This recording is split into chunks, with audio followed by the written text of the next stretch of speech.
Hello guys, तो सभी को होली की हार्दिक शुभकामनाएं। तो सबसे पहले होली खेली हमने महादेव के साथ। तो महादेव के बिना तो कुछ संभव है ही नहीं। तो सबसे पहले मेरे महादेव को हैप्पी होली। तो हम दोनों ने महादेव जी को रंग लगाया। उसके बाद हम दोनों ने एक दूसरे को गुलाल लगाया। तो हम दोनों की होली सेलिब्रेट हुई बहुत अच्छे से महादेव के सामने।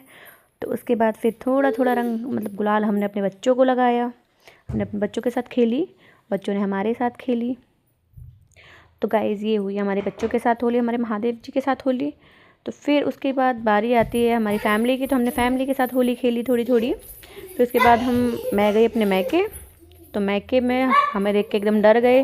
प्रिया तू तो बहुत सुंदर लग रही है, ऐसा बोलने लगे। और मामा जी ने तो पहचाने से इनकार ही कर दिया, बोले कौन है ये। तो गाइज़ फिर उसके बाद मैं घर में आई। घर में मैंने सबसे पहले पापा को कलर लगाया, पापा के साथ होली खेली, क्योंकि पापा के बिना तो कुछ संभव है ही नहीं। मतलब पापा के बिना सब कुछ होली होली जैसी लगी ही नहीं रही थी। इमोशनल हो रहे थे सभी, लेकिन फिर भी बहुत कोशिश की कि खुश रहें, अच्छे से होली खेली फिर भी। फिर उसके बाद मैंने अपनी अम्मा को कलर लगाया, अम्मा के साथ भी होली खेली। तो ये दोनों उस तैयारी में थी कि हमारे फेस पर रंग पक्का ना लगे, और लगे तो छूट जाए। तो ये गोले का तेल, नारियल तेल लगा रही थी, दोनों अपनी तैयारी में थी। तो ये बोल रही थी कि तू तो कल्लो हो ही रही है, हमें भी तो ये चाह रही है कि हम भी बदसूरत दिखें।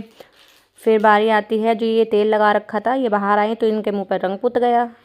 मयंक ने रंग पोत दिया अच्छे से, तो ये बन गई भूत। फिर उसके बाद जो बड़ी दीदी थी, स्वाति दीदी, बारी आती है उनकी। पहले तो मेरे रंग लगाया, मैं वीडियो शूट कर रही थी तो मुझे पता ही नहीं लगा, सडनली पीछे से आए और मेरे लगा दिया। और ये आए, अब बारी है इसकी, वैशाली की। तो पहले भी लग गया, अब दोबारा सेकंड बार इसके लग रहा है, अच्छे से पोत दिया इसको। फिर मेरे फेस पे बहुत ज़्यादा मतलब जलन मच रही थी, तो मैंने फेस वॉश किया थोड़ा थोड़ा। फिर भी देखो रंग कितना लग रहा है। उसके बाद अब बारी आती है दीदी की। तो दीदी बाहर आई, मयंक ने इनको ऐसा रंगा बहुत काला बना दिया।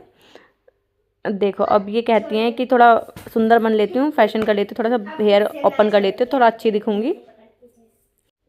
तो फिर से दीदी आई, तो फिर से जीजू ने लगा दिया। मतलब जो जगह छुटी हुई थी उस पर भी जीजू ने अच्छे से लगा दिया रंग। मतलब आँख के पास जो बची हुई थी, मैं बोली कि जीजू अच्छे से लगाना, थोड़ा सा कोई जगह बचनी नहीं चाहिए। तो जीजू ने वही लगाया अच्छे से। देखो आप देख सकते हो कितना डीपली लगाया जा रहा है। तो अब ये बोलती हैं कि ये पार्लर मेकअप कराना, तो यहाँ पे आइए। तो फिर उसके बाद हम निकले घूमने के लिए। तो हमने सोचा कि थोड़ा सा बाहर भी मस्ती हो जाए। तो हम पहले गए मामा जी के यहाँ पे। तो मामा जी के यहाँ पे हमने मस्ती की। फिर से वैशाली का नंबर लगा, फिर से उसको रंग मतलब पानी से, फिर तो पानी से होली खेली, देख सकते हो आप। फिर बारी आती है मामी की। तो मामी अच्छी दिख रही थी, तो मामी को भी रंग दिया। फिर उसके बाद बारी आती है हमारी फिर से जाने की घूमने। तो फिर हम पहुँचे भैया के यहाँ, सुनील भैया के यहाँ, भाभी के यहाँ। तो वहाँ पे भी सब लोग अच्छे दिख रहे थे, फिर हमने उनको भी लगाया। फिर उसके बाद फिर हम गए अपने भैया के मतलब मौसा जी के यहाँ पे, मौसा मौसी के यहाँ पे। तो ये भाभी हैं, तो भाभी भी बहुत अच्छी दिख रही थी, लेकिन उनको हमने लगाया नहीं पक्का रंग।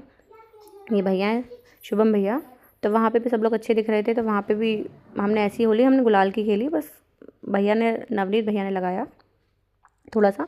फिर हम उसके बाद थक गए थे बहुत ज़्यादा। फिर हम घर पे आए, थोड़ा सा नहाए, तो थोड़ा रिलैक्स फील हुआ। मतलब रिलैक्स फील किया, रंग छुटा रहे थे लेकिन रिमूव ही नहीं हो रहा था रंग, इतना पक्का रंग था। इतनी ज़्यादा होली खेली इस बार, पता नहीं इतनी होली हमने पहले कभी नहीं खेली जितनी इस बार खेली। मस्ती तो बहुत की, मज़ा भी आया, लेकिन बस थोड़ा सा पापा की कमी थी। बस पापा नहीं थे इस होली में हमारे साथ, बस इस चीज़ का हमें दुख है। बाकी बस पापा जहाँ भी हैं खुश रहें, अच्छे अच्छे रहें बस। बाकी होली हमने पहले कभी ऐसे होली नहीं खेली बस।